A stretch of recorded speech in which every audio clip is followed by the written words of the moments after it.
হাইকোর্টের নির্দেশে সিবিআইয়ের দায়ের করা মামলায় প্রথম দোষী সাব্যস্তের পর সাজা ঘোষণা হতে চলেছে মালদায়। সিবিআই হাইকোর্টের নির্দেশে ভোট পরবর্তী রাজ্য হিংসায় মোট ৫৫টি মামলার দায়িত্বভার নেয়, যার মধ্যে মালদার এই পস্কো আইনে ধর্ষণের মামলাটিও ছিল। অভিযোগ, ৪ বছর আগে চতুর্থ শ্রেণীর এক ছাত্রীকে ধর্ষণ করেন অবসরপ্রাপ্ত স্কুল শিক্ষক তথা তৃণমূল নেতা। এদিন মালদার অতিরিক্ত নগর দায়রা আদালতের দ্বিতীয় বিচারক রাজীব সাহা অভিযুক্ত নেতাকে দোষী সাব্যস্ত করেন। আগামী শুক্রবার মামলায় সাজা ঘোষণা হবে, দাবি সিবিআই পক্ষের আইনজীবীর। তার দাবি, বিধানসভা ভোট পরবর্তী হিংসায় হাইকোর্টের নির্দেশে সিবিআইয়ের দায়ের করা মামলা প্রথম সাজা ঘোষণা হবে। আদালত চত্বরে দাঁড়িয়ে দোষীর কঠোর শাস্তির দাবি জানায় নির্যাতিতার পরিবার। নির্যাতিতার মা বলেন, মেয়ে বাড়ির সামনে খেলা করছিল, তাকে ফুসলে ঘরে নিয়ে গিয়ে অভিযুক্ত ব্যক্তি ধর্ষণ করে। বিধানসভা ভোটে বিজেপি করার কারণে আমাদের শাস্তি দেওয়া হয়। জানা গিয়েছে মেয়েটি এখন ৭ম শ্রেণীতে পড়ে। অভিযুক্ত ঘটনার পর থেকে জেল হেফাজতে রয়েছে। প্রথমে তিনি সিপিএম করতেন, পরে তৃণমূলে যোগ দেন, দাবি স্থানীয়দের।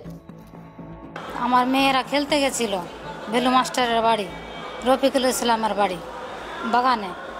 তারপর বাগানে খেলতে গিয়ে আতা পাতা খেলছিল আমার মেয়ে দুটাই, আমার ভাস্তার মেয়ে আর আমার মেয়ে। আমার মেয়ে ওখানে দাঁড়িয়েছিল, লুকাচ্ছিল। এবার বেলু মাস্টার আমার মেয়েকে ডেকে নিচ্ছে। ডাকার পরে আমার মেয়েকে এভাবে বলল, দরজা লাগিয়ে আর কপাটও লাগিয়ে দিয়েছে। তারপরে প্যান্ট খুলে জামা খুলে আমার মেয়েকে ধর্ষণ করেছে। ওই আমরা ভোটে জিতলাম তো, তার জন্য ওরা তৃণমূল করছিল আর আমরা বিজেপি করি, ওই জন্য ওরা খাপা হয়ে আছে। আমাদের উপরে বিরুদ্ধ হয়েছিল ওরা, যে কিছু না কিছু করবো ওদের, গরিব বলে ওরা বাদলা নিতে চেয়েছিল, যে গরিব আছে ওরা কিছু করতে পারবে না, ওই জন্য বাদলা নিয়েছে। হ্যাঁ, রেপ করেছে আমার মেয়েকে। আমরা কোর্টে এসেছিলাম, আমাদের ফাসলা শুনিয়েছে যে সাজা হলো 20 বছরের জন্য, দোষী সাবত করেছে। আমরা চাইছি যে আমার শাস্তি হোক, ওর ভালো শাস্তি হোক, যেন ওর জীবনে ওর কোনোদিন না ছাড়া পায়, ফাঁসি হোক ওর। আমরা এটাই চাইছি, কেন আমরা ফাঁসি চাইছি। কিন্তু আমার মেয়ে যে অত্যাচার করেছে আর ও সর্বনাশ করেছে, এখন আমার মেয়েরা কোথাও মুখ দেখাবার জায়গা পাচ্ছে না। ছোট থেকে হয়েছে, এখন আমাদের বাড়ি থেকে এখন বের হতে পারছি না, আমার বাচ্চা কাচ্চাকে নিয়ে যেতে ভয় করছি। এখন আমার মেয়েরাও শুধু একলাই যেতে পারছে না। আগে দিচ্ছিল, এখন বন্ধ আছে। এখন আবার কেস জিতার পরে এখন যে আবার কিছু করতে পারে, আমরা অনেক খুশি আছি আজকে। ঘটনাকে ঘিরে রাজনৈতিক চাপানুতর শুরু হয়েছে মালদায়। আদালত সূত্রে জানা গিয়েছে, মালদার মানিকচক ব্লকে 2021 সালের 5ই জুন চতুর্থ শ্রেণীর এক ছাত্রীকে ফাঁকা ঘরে নিয়ে গিয়ে ধর্ষণ করেন ওই ব্লকেরই এক স্কুলের প্রাক্তন শিক্ষক তথা তৃণমূল নেতার বিরুদ্ধে।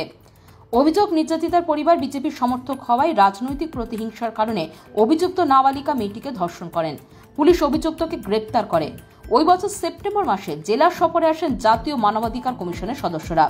হাইকোর্টের নির্দেশে ভোট পরবর্তী হিংসার অভিযোগের মামলায় দায়িত্বভার নেয় সিবিআই। জানা গেছে, রাজ্যের সিবিআই মোট 55টি মামলার দায়িত্বভার নেয়। এই দিন প্রথম ধর্ষণের মামলায় সাজা ঘোষণা হবে বলে জানান সিবিআই পক্ষের আইনজীবী অমিতাভ মৈত্র।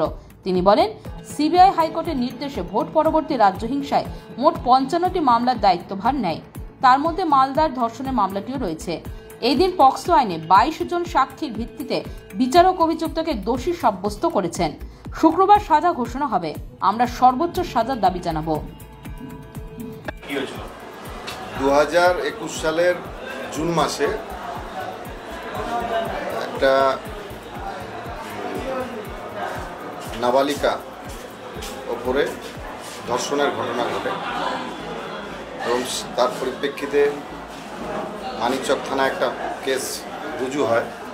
পরবর্তীকালে এটা পোস্টপোল ভায়োলেন্স হিসাবে ট্রিট করে হাইকোর্টের নির্দেশের সিবিআই তদন্তভার হাতে নেয় এবং তদন্তভার নেওয়ার পর ওরা চার্জশিট দেয়। 2021 সাল থেকে এই মামলাটা চলেছিল। 22 জন সাক্ষী দিয়েছে। 22 জন সাক্ষীর সাক্ষ্য প্রমাণের ভিত্তিতে আজকে এডিজে 2 মালদা উনি আসামিকে দোষী সাব্যস্ত করেছেন এবং আগামী 4 তারিখে সেন্টেন্স কতটা হবে, কত মেয়াদটা কী হবে সেটা নির্ধারণ করবে। সাক্ষীতে যা এসছে তাতে দেখা যাচ্ছে যে বিধানসভা ভোট 2021 সালের বিধানসভা ভোটের সময় এই পরিবার বিজেপিকে সমর্থন করেছিল এবং স্থানীয় নেতা ওখানকার যারা যিনি এমএলএ দাঁড়িয়েছিলেন, এমএলএ হিসেবে এমএলএ ক্যান্ডিডেট কন্টেস্ট করেছিলেন, গৌর মণ্ডলকে সমর্থন করেছিল। এবং পক্ষান্তরে এটাও দেখা যাচ্ছে যে আসামির পরিবার শুধু এইসব কারণেই এই ভিকটিম পরিবারের উপর তাদের একটা বহুদিন ধরে ক্রোধ ছিল, সেটা কিন্তু সাক্ষ্য প্রমাণের ভিত্তিতে এসছে এবং তারই পরিপ্রেক্ষিতে এনএইচআরসি রেকমেন্ডেশন অনুযায়ী এটা হাইকোর্ট পরবর্তীকালে নির্দেশ দেয়। সেই নির্দেশের পরিপ্রেক্ষিতে সিবিআই এটা কেস রেজিস্টার করে এবং সিবিআই তদন্ত করে চার্জশিট দেয়। সেই চার্জশিটের ভিত্তিতে এতদিন ধরে বিচার পর্ব চলল। বিচার পর্ব শেষ হওয়ার পর 22 জন সাক্ষী দেয়। 22 জন সাক্ষী দেওয়ার পর, সাক্ষ্য গ্রহণের পর বিচার পর্বের শেষ যে এটা অধ্যায় সেটা হচ্ছে যে আজকে তাকে দোষী ঘোষণা করলো আদালত এবং যে সেকশানে সেটা হচ্ছে যে 6 পক্সোতে এবং 376A(b) তাতে ন্যূনতম সাজা আছে 20 বছর। 20 বছর থেকে লাইফ দিতে পারে, এরকম হতে পারে এই কেসে। সাক্ষ্যে যা এসছে, সাক্ষীর প্রমাণ যা এসছে তাতে এরা আসামি পরিবার পূর্বে সিপিএম ছিল, পরবর্তীকালে এরা টিএমসি সাপোর্টার। আসামির নাম হচ্ছে রফিকুল ইসলাম এলাইজ ভেলু। বললাম তাই তো, পরিবার হচ্ছে পুরোটাই বিজেপির সমর্থক এবং লাস্ট যে 2021-এর ইলেকশন হয়েছে সেই ইলেকশনে ওখানকার যে ক্যান্ডিডেট গৌর মণ্ডল, বিজেপির প্রত্যাশিত ক্যান্ডিডেট যিনি ছিলেন, তাকে সাপোর্ট করেছিল, সেটা এভিডেন্সে এসছে। এই রাগের কারণেই তো আজকে এই ঘটনাটা ঘটেছে। আজকে এডিজে 2 যিনি সাজা ঘোষণা করলেন, দোষী সাব্যস্ত করলেন, তার নাম মাননীয় শ্রী রাজীব শাহ। বিধানসভা নির্বাচন এবং সেই নির্বাচনের পরে পোস্টপোল ভায়োলেন্স হয়েছিল সারা পশ্চিমবঙ্গ জুড়ে। বিজেপির কর্মীদের উপরে বিভিন্ন রকমভাবে অত্যাচার, তাদের মহিলাদের রেপ, বাচ্চাদের কোনো তাদের ছাড়েনি, খুন, সন্ত্রাসের একটা যে বাতাবরণ, ঘর বাড়ি ছেড়ে থেকে বের করে দেওয়া ইত্যাদি যে একটা সন্ত্রাসের পরিবেশ তৈরি হয়েছিল, তার বিরুদ্ধে ভারতীয় জনতা পার্টি কোর্টে এবং মাঠে দুই দিকে তার আন্দোলন করেছিল এবং তারই ফলস্বরূপ আজকে মানিকচকের যে ঘটনাটা ঘটেছিল, দুই পক্ষের সাক্ষী সিবিআই এবং ডিফেন্স দুই পক্ষের সাক্ষী সাক্ষ্যের পর আজকে তার দোষী সাব্যস্ত হলো এবং আগামী পরশুদিন তার সাজা ঘোষণা হবে। আজকে পশ্চিমবঙ্গের মানুষ বুঝতে পারল যে না, এই পোস্টপোল ভায়োলেন্সের জন্য যে আমাদের সঠিক বিচার, সেই সঠিক বিচার একমাত্র সিবিআই দিতে পারে, পশ্চিমবঙ্গের পুলিশ দিতে পারে না। এবং পশ্চিমবঙ্গের পুলিশের উপরে যে মানুষের যে অনাস্থা, সেটা আবার আজকে প্রমাণ হলো এবং প্রকট হলো।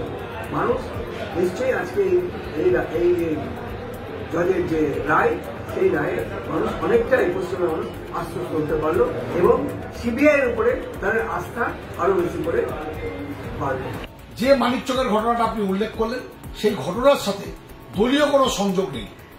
একটি মেয়ে, তার একটা কমপ্লেন লঞ্চ হয়েছিল, সেই কমপ্লেনের ভিত্তিতে যে আসামি সে যদি সাজাপ্রাপ্ত হয়, তাহলে এটা সবসময় এটা একটা আশাব্যঞ্জক একটা রায়।